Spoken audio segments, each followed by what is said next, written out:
ఒక చిన్న పిల్లని కూడా ఎత్తుకుని ఒక మదర్ అక్కడ ఓటు వేయడానికి వచ్చినటువంటి పరిస్థితి. మరి అలాంటి వారికి ఎలాంటి ఏర్పాట్లు చేశారు? అదేవిధంగా మనం చూస్తే ఓవరాల్గా ఏపీ వ్యాప్తంగా 12 గంటల ఆ సమయానికి 25% పోలింగ్ కూడా నమోదైంది. మరి అరకు లాంటి ప్లేసెస్లో ఉత్తరాంధ్ర విషయానికి వస్తే ఎంత శాతం పోలింగ్ నమోదైంది? అదేవిధంగా ఇంకా సమయం కూడా ఇప్పుడు 1 గంట కావస్తుంది. అరకు లాంటి ప్లేసెస్లో 4:30 వరకు కూడా పోలింగ్కి అనుమతి ఇచ్చినటువంటి నేపథ్యంలో ఇంకా అవేర్నెస్ ఎంత క్రియేట్ అయింది? గతంతో పోలిస్తే ఇప్పుడు పోలింగ్ శాతం పెరిగిందా తగ్గిందా? చందు పర్టికులర్గా చూసుకునేటప్పటికీ అల్లూరు సీతారామరాజు జిల్లాకు సంబంధించినంత వరకు పోలింగ్ మీద మొత్తం యావత్ రాష్ట్రం మొత్తం కూడా ఆసక్తి చూపుతున్న పరిస్థితి కనిపిస్తుంది. ఎందుకంటే అల్లూరు సీతారామరాజు జిల్లా మొత్తం కూడా అల్లూరు సీతారామరాజు జిల్లా కావచ్చు, లేకపోతే పార్వతీపురం మన్యం జిల్లా కావచ్చు, ఈ రెండు జిల్లాలు కూడా పూర్తి స్థాయిలో కూడా మొత్తం గిరిజన ప్రాంతాలకు సంబంధించినవి, అదేవిధంగా మారుమూల ప్రాంతాలు ఎవరు కూడా లోపలికి ఓట్ల కోసం మళ్ళీ వాళ్ళ పోలింగ్ బూతుల దగ్గర కూడా రావడానికి కూడా కనీస సౌకర్యాలు కూడా వాళ్ళకి లేని పరిస్థితిలో ఓటింగ్ ఈసారి ఎలా పెరగబోతుంది అనేది మాత్రం చాలా ఆసక్తికరంగా మారుతున్న విషయం. అయితే ఒకసారి అల్లూరు సీతారామ జిల్లాకు సంబంధించినంత వరకు ఇప్పటికీ అంటే 11 గంటల నుంచి 12 గంటల మధ్యలో 18% మాత్రమే పోలింగ్ నమోదైంది. అంటే ఇది చాలా తక్కువగానే ఇప్పుడు రాష్ట్ర వ్యాప్తంగా నమోదవుతున్న పోలింగ్తో పోల్చుకుంటే ఇది చాలా వరకు కూడా తగ్గిందనే చూసుకోవచ్చు.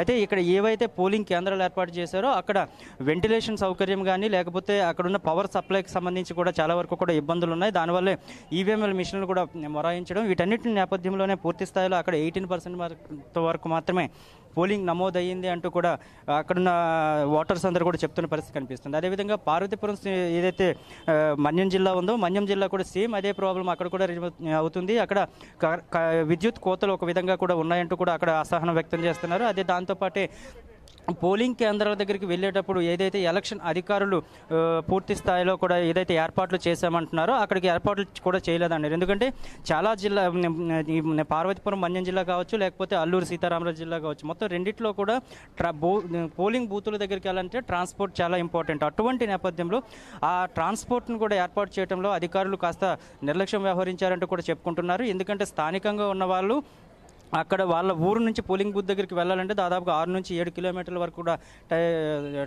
వెళ్లాల్సి ఉంటుంది. అది ఇదంతా నడిచి వెళ్ళలేము, ఇంత ఎండలో వెళ్ళలేము. కనుక ప్రత్యేకమైన బస్సులు కానీ లేకపోతే ఏమైనా ఏర్పాటు చేస్తుంటే తప్పకుండా తమ ఓటు హక్కును వినియోగించుకున్న వాళ్ళమంటూ కూడా వాళ్ళు చెప్పడం జరుగుతుంది. అదేవిధంగా విజయనగరం జిల్లాకు సంబంధించినంత వరకు కూడా మధ్యాహ్నం 12 గంటల వరకు చూసుకుంటే 23% కూడా పోలింగ్ నమోదైంది.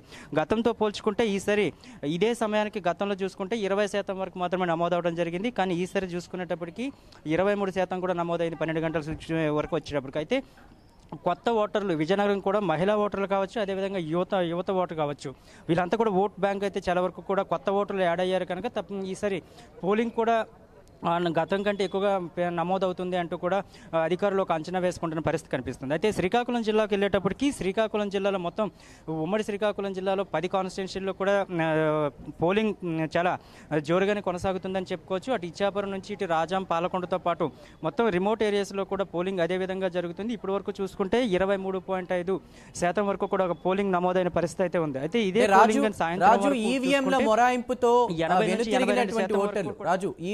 మొరాయింపులతో వెనుతిరిగినటువంటి ఓటర్లు మళ్ళీ వచ్చే అవకాశం ఉంది. ఒకవేళ వాళ్ళు 4:30 గంటల వరకు, అంటే అరకు కావచ్చు, పాడేరు కావచ్చు, కొన్ని ప్లేసెస్లో 4:30 వరకే టైం ఇచ్చారు. కాబట్టి ఒకవేళ వెనుతిరిగిన ఓటర్లు, అదేవిధంగా ఈసారి యువతకి సంబంధించి కూడా 10 లక్షల ఓటర్లు పెరిగినటువంటి పరిస్థితి. సో కొత్తగా వచ్చిన ఓటర్లు వీళ్ళందరూ కూడా ఒకవేళ అక్కడికి వస్తే గనక టైం ఎక్స్టెండ్ చేసి వాళ్ళ ఓటు కంప్లీట్ అయినాక పంపించే అవకాశం ఉందా, లేదంటే అనుకునే విధంగా 4:30కి క్లోజ్ చేస్తారా?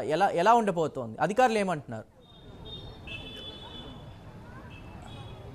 అంటే కొన్ని ప్రత్యేకమైన ప్రాంతాలను మాత్రమే గుర్తించడం జరిగింది. ఆ ప్రత్యేకమైన ప్రాంతాలను గుర్తించి వాటిని మాత్రమే 4 గంటల వరకు, అంటే ఇటు అత్యంత సమస్యాత్మకమైన పోలింగ్ బూతులు కావచ్చు, లేకపోతే మావోయిస్ట్ ప్రభావితం ప్రాంతాలైన పోలింగ్ బూతులు కావచ్చు, అటువంటి వాటిని మాత్రం గుర్తించి వాటిని 4 గంటల వరకు మాత్రమే పోలింగ్ జరుగుతుందని చెప్పడం అయితే అధికారులు చెప్పారు. ముందు నుంచి కూడా వాళ్ళకి కూడా చైతన్యపరచడం, ఓటర్లు ఎవరైతే ఆ పోలింగ్ బూతులకు వెళ్ళేవారు ఉన్నారో వాళ్ళందరినీ కూడా చైతన్యపరిచారు ముందు నుంచి కూడా. అయితే అక్కడ పోలింగ్ శాతం అనుకున్న స్థాయిలో అయితే నమోదు అవ్వలేదనేది మాత్రం అధికారుల యొక్క ఆలోచన. ఎందుకంటే 4 గంటల వరకు ఉంది. అంటే గట్టిగా చూసుకునేటప్పటికి మరో 3 నుంచి 4 గంటల మధ్యలో ఆ ప్రాంతాల్లో మొత్తం కూడా పోలింగ్ ముగియబోతుంది. కనుక మళ్ళీ ఓటర్లు ఆ సమయంలో తమ ఓటు హక్కును వినియోగించుకుంటారా, లేకపోతే దాని పర్సంటేజ్ తగ్గుతూ వస్తుందనేది మాత్రం ఒక సందిగ్ధంలో ఉన్న పరిస్థితి కనిపిస్తుంది. అయితే ఇంకోటి ఏంటంటే మీరు అడిగిన క్వశ్చన్స్లో కూడా చాలా నీట్గా ఇప్పుడు ఎవరైతే ఈవీఎంలు మొరాయించడం వల్ల ఇక్కడ నుంచి వెళ్ళిపోయారు ఓటర్స్.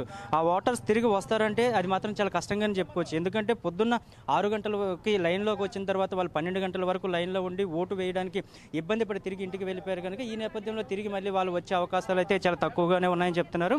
అయితే ఇక్కడ ఎవరైతే ఓటర్స్ ఉన్నారో ఉన్న ఓటర్స్ని కూడా ఇబ్బంది పడుతున్న పరిస్థితి కనిపిస్తుంది. ఎందుకంటే వాళ్ళు తిరిగి వెళ్ళిపోయిన వాళ్ళు కొంతమంది అయితే ఎలాగైనా సరే తమ ఓటు హక్కును వినియోగించుకోవాలంటూ కూడా మరికొంతమంది ఇక్కడైతే ఆలోచన చేస్తున్న పరిస్థితి కనిపిస్తుంది. వీళ్ళందరూ కూడా ఇబ్బంది పడుతున్న ఒకవైపు చూస్తున్న మండుటెండ ఇప్పటి వరకు చూసుకుంటే 36 డిగ్రీల వరకు కూడా ఎండ కాస్తున్న నేపథ్యంలో కూడా ఓటర్లందరూ కూడా తమ సహనాన్ని పరీక్షించుకుంటూ ఇక్కడైతే ఓటు వేసుకోవడానికి సిద్ధంగా ఉన్నారు. అయితే అధికారులు పూర్తి స్థాయిలో కూడా ఏర్పాట్లు చేయడంలో ఎందుకు విఫలమయ్యారనేది మాత్రమే పెద్ద ప్రశ్నగా మారుతుంది. ఎందుకంటే ఇప్పటి వరకు ఓటర్లని చైతన్యపరచడం కావచ్చు, ఓటర్లని వాళ్ళ ఇంటి దగ్గర నుంచి పోలింగ్ బూత్ వరకు తీసుకురావడంలో కూడా సక్సెస్ అయ్యారని మాత్రం చెప్పుకోవచ్చు. ఎందుకంటే గతంలో ఉన్న వాళ్ళకంటే ఈసారి క్యూ లైన్లో నిలబడిన వాళ్ళే చాలా ప్రత్యక్ష సాక్ష్యంగా చెప్పుకోవచ్చు. అది కాకుండా సీనియర్ సిటిజన్స్, వృద్ధులు, వీళ్ళంతా కూడా అంటే ఇప్పుడు వరకు చూసుకుంటే ఓటు వేయడానికి ఇబ్బంది పడి పోలింగ్ బూతుల దగ్గరికి రాని వాళ్ళు కూడా ఈసారి పెద్ద ఎత్తున వస్తున్నారు. ఎందుకంటే ఈసారి కూడా పోస్టల్ బ్యాలెట్కి సంబంధించి కానీ లేకపోతే వాళ్ళని ముందు వృద్ధులకు సంబంధించి ఈసీ ఏదైతే ఇంటి దగ్గరికి వచ్చి వాళ్ళ యొక్క ఓటుని తీసుకోవడానికి అనుమతి ఇచ్చిందో దాన్ని కూడా చాలామంది కాదని తామే ప్రత్యక్షంగా పోలింగ్ బూత్కి వచ్చి ఓటేస్తామంటూ కూడా చెప్పడం జరిగింది. అదే స్థాయిలో పొద్దున్న నుంచి చూసుకునేటప్పటికీ ఈసారి వృద్ధుల సంఖ్య చాలా ఎక్కువ మంది కూడా ఇక్కడికి వచ్చారని చెప్పుకోవచ్చు. మొత్తం విశాఖ వ్యాప్తంగా కాకుండా ఉత్తరాంధ్ర వ్యాప్తంగా కూడా చూసుకునేటప్పటికీ వృద్ధుల యొక్క ఓటింగ్ శాతం పెరిగింది. వాళ్ళందరూ కూడా పోలింగ్ బూత్కి వచ్చి ఓటు వేసే వాళ్ళ సంఖ్య కూడా పెరిగిందని మాత్రం చాలా స్పష్టంగా అర్థమవుతున్న పరిస్థితి కనిపిస్తుంది. అయితే ఇక్కడ ఉన్న ఏర్పాట్లను చూసి వాళ్ళు కూడా ఇబ్బంది పడుతున్న పరిస్థితి కనిపిస్తుంది. ఎందుకంటే కనీసం ఇంత ఎండలో వచ్చేటప్పటికి దగ్గర ఒక మంచినీళ్ళు కూడా ఏర్పాటు చేయడానికి కూడా ఈసీ ఎందుకు అంత ఆలోచిస్తుందని చెప్తున్నారు. అయితే ఇప్పటి వరకు చూసుకుంటే ఎవరైతే స్వచ్ఛంద సంస్థలకు సంబంధించిన కానీ లేకపోతే మిగతా వాళ్ళు ఎవరైతే ఉన్నారో వాళ్ళందరూ కూడా ముందస్తుగానే వాతావరణ శాఖ కూడా ఒక ఆలోచన ముందస్తుగానే ఒక అలర్ట్ అయితే పంపించడం జరిగింది. బయటికి ఎవరైతే వెళ్తున్నారో మీరందరూ కూడా తప్పకుండా గొడుగులు వాడాలి అంటూ కూడా చెప్పడం జరిగింది. అదేవిధంగా పోలింగ్ బూతుల దగ్గరికి ఎవరైతే వస్తున్నారో వాళ్ళు స్వతహాగా వాళ్ళైతే వాటర్ బాటిల్స్ కూడా క్యారీ చేయాలని కూడా చెప్పడం జరిగింది. ఎందుకంటే ఎండ తీవ్రత చాలా ఎక్కువగా ఉంది కనుక ఈ నేపథ్యంలోనే ఇక్కడికి వస్తున్న వాళ్ళు వాళ్ళ ఇంటి నుంచి బయలుదేరేటప్పటికే తమ యొక్క వాటర్ బాటిల్స్ని అయితే క్యారీ చేయాలంటే కూడా చెప్పడం జరుగుతుంది. దీంతో వాళ్ళందరూ కూడా కొంతమంది తెలిసిన వాళ్ళంతే అక్కడ నుంచి తీసుకురావడం జరుగుతుంది. అది కాకుండా మనం చాలా స్పష్టంగా చూసుకోవచ్చు ఇక్కడ క్యూ లైన్లో నిలబడుతున్న వాళ్ళ ఈ సంఖ్య ఒక్కసారి మనం క్యూ లైన్లో శివ చూపించే ప్రయత్నం కూడా చేస్తున్నాడు. ఇది మొత్తం కూడా చూస్తే క్యూ లైన్ దగ్గర చూసుకుంటే చాలామంది ఉన్నారు. ఇది మొత్తం ఆ స్టార్టింగ్ నుంచి ఎండింగ్ వరకు ఎవరైతే ఉన్నారో వీళ్ళు ఓటు వేసే సమయానికి దగ్గర 2 నుంచి 3 గంటల సమయం పట్టే అవకాశం కనిపిస్తుంది. అంటే వాళ్ళ దగ్గర నుంచి ఏవైనా సరే వాటర్ బాటిల్స్ క్యారీ చేసి ఇక్కడ వరకు వచ్చినా ఈ 2 నుంచి 3 గంటల సమయం పట్టేటప్పటికి ఆ వాటర్ మొత్తం కూడా అయిపోతుందంటూ కూడా వాళ్ళు ఇబ్బంది పడుతున్న పరిస్థితి కనిపిస్తుంది. కనుక ఈ నేపథ్యంలోనే మరి ఏం చేస్తారు, మళ్ళీ ఏమైనా అధికారులు ఇది ఒక సర్దిద్దుకుంటారా లేదనేది మాత్రం వెయిట్ చేయాలి. ఒకసారి ఎలక్షన్కి సంబంధించినంత వరకు చూస్తే మొత్తం ఉత్తరాంధ్ర వ్యాప్తంగా కూడా ఎలక్షన్కి సంబంధించి పోలింగ్ చాలా జోరుగానే సాగుతుందని చెప్పుకోవచ్చు. చెదురుమదురు సంఘటనలు మాత్రమే జరిగాయి. శ్రీకాకుళం జిల్లాలో కూడా ఏదైతే పొందూరు మండలంలో ఇక్కడ వైసీపీ అదేవిధంగా టీడీపీ మధ్య ఘర్షణ వాతావరణం నెలకొంది. దీంట్లో వైసీపీకి టీడీపీ వర్గాలు 2గా విడిపోయి వాళ్ళైతే దాడులు చేసుకున్నారు. దీంట్లో దాదాపుగా 8 మంది కూడా గాయాల పాలయ్యారు. వీళ్ళు శ్రీకాకుళంలోని రిమ్స్ ఆసుపత్రికి కూడా తరలించారు. రిమ్స్లో అయితే చికిత్స జరుగుతుంది. అక్కడ పరిస్థితి కూడా ఉద్రిక్తంగా ఉందని చెప్పి మన రిపోర్టర్ అయితే మనకైతే తెలియజేయడం జరుగుతుంది. దానికి సంబంధించి విజువల్స్ను కూడా మనం సెండ్ చేసే పరిస్థితిలో ఉన్నారు. అక్కడైతే దీనికి సంబంధించిన పోలీసులు కూడా అక్కడ రావడం జరిగింది. ఈ గొడవ జరగకుండా ఉండేందుకైతే పోలీసు యంత్రాంగం కూడా అక్కడ ప్రయత్నం చేస్తున్న పరిస్థితి అయితే కనిపిస్తుంది. అయితే మరో తాజా విషయం కూడా మనం చూసుకునేటప్పటికీ ఏదైతే పార్వతీపురం మన్యం జిల్లాలో చాలా వరకు కూడా వాలంటీర్లను మాత్రమే వైసీపీ ఏజెంట్లుగా నియమించిందంటూ కూడా మరో విషయాన్ని కూడా తీసుకొచ్చారు. అయితే ఇక్కడ కొత్తపల్లి గీత ఇక్కడికి పోలింగ్ బూత్లోకి వెళ్ళి అక్కడ ఎవరైతే వాలంటీర్లు ఉన్నారో ఆ వాలంటీర్లను గుర్తించడమే కాకుండా ఆ వాలంటీర్ని వాళ్ళ ఫోన్లో కూడా తీసుకొచ్చి చూపించే ప్రయత్నం అయితే చేశారు. దానిపైన జగన్మోహన్ రెడ్డి బొమ్మ ఉండడం, అదేవిధంగా దానికి సంబంధించినంతవరకు స్టిక్కర్స్ ఉండడం, ఇవన్నీ కూడా పూర్తి స్థాయిలో కూడా అధికారులు వైఫల్యం చెందారంటూ కూడా వాళ్ళైతే ఆరోపించడం జరుగుతుంది. ఇక్కడ అరకు పార్లమెంట్కి సంబంధించినంత వరకు కూడా ఇప్పటికే తాజాగా చూసుకునేటప్పటికీ ఏదైతే పోలింగ్ పర్సంటేజ్ చాలా తక్కువగా ఉంది. అదేవిధంగా చింతపల్లి, పాడేరు, పెదబైలు, పీలేరు, సీలేరు వంటి ప్రాంతాలు మాత్రం చాలా సమస్యాత్మక ప్రాంతాలుగా గుర్తించడం జరిగింది. దీనికి ప్రత్యేకించి బృందాలను కూడా ఏర్పాటు చేశారు. ఈ బృందాలను కూడా ప్రత్యేక బృందాలను కూడా అక్కడ రప్పించడం జరుగుతుంది. ఎందుకంటే 4 తర్వాత ఇక్కడ పోలింగ్ జరిగే అవకాశం లేదు, 4 లోపలే చేయాలని చెప్తున్నారు. ఎందుకంటే మైదాన ప్రాంతాలకు సంబంధించినంత వరకు అంటే సమస్యాత్మక ప్రాంతాలు లేనివి కానీ మైదాన ప్రాంతాలు కావచ్చు. ఈ మైదాన ప్రాంతాలకు సంబంధించినంత వరకు ఇప్పటి వరకు చూసుకుంటే ఒకవేళ మనకి 5 గంటల వరకు పోలింగ్ సమయం ఉన్నా సరే దానికి లోపలికి వచ్చిన తర్వాత పోలింగ్ బూత్లోకి వచ్చిన తర్వాత అదేవిధంగా ఇక్కడ క్యూ లైన్లో ఉన్నప్పుడు తప్పకుండా వాళ్ళకైతే పోలింగ్ వాళ్ళ యొక్క ఓటు హక్కును వినియోగించుకోవడానికి ఎంత టైం అయినా సరే ఇబ్బంది లేకుండానే ఉంటుందని చెప్పుకోవచ్చు. అంటే వీళ్ళు వాళ్ళ యొక్క ఓటు హక్కును వినియోగించుకునేంత వరకు కూడా సమయం ఇస్తారు. అయితే తాజా విషయం మరొకటి చూసుకోవచ్చు. ఇక్కడ అల్లూరు జిల్లా హుకుంపేటకు సంబంధించినంత వరకు బూత్ నెంబర్ 141లో కూడా ఈవీఎంలు పనిచేయటం లేదు. ఉదయం నుంచి కూడా ఇప్పటి వరకు కూడా ఓటర్లు ఎండ తీవ్రతతో ఇబ్బంది పడుతున్న పరిస్థితి కనిపిస్తుంది. అక్కడ కనీసం మంచినీరు సౌకర్యం లేదంటూ కూడా అక్కడైతే ఓటర్లు గొడవ చేస్తున్న పరిస్థితి కనిపిస్తుంది. ఇప్పుడే మనకు అక్కడ నుంచి కూడా సమాచారం వచ్చింది. ఇప్పటికో చెప్పుకున్నాం, మొత్తం ఏజెన్సీ ప్రాంతాలు ఏవైతే ఉన్నాయో ఏజెన్సీ ప్రాంతాలకు సంబంధించినంత వరకు ఈవీఎంలు చాలా దారుణంగా మొరాయిస్తున్నాయని చెప్పుకోవచ్చు. ఈ ముందస్తుగానే మాక్ పోలింగ్ నిర్వహించినప్పటికీ అదేవిధంగా ముందస్తుగానే దానికి చూసినప్పటికీ ఇప్పటి వరకు కూడా ఈవీఎంలు ఈ విధంగా గత ఎన్నికల్లో ఎప్పుడు కూడా మొరాయించలేదు. కానీ ఇది చాలా పెద్ద ఎత్తున మొరాయిస్తున్నాయంటూ కూడా మనకు అందుతున్న సమాచారం అని చెప్పుకోవచ్చు చందు.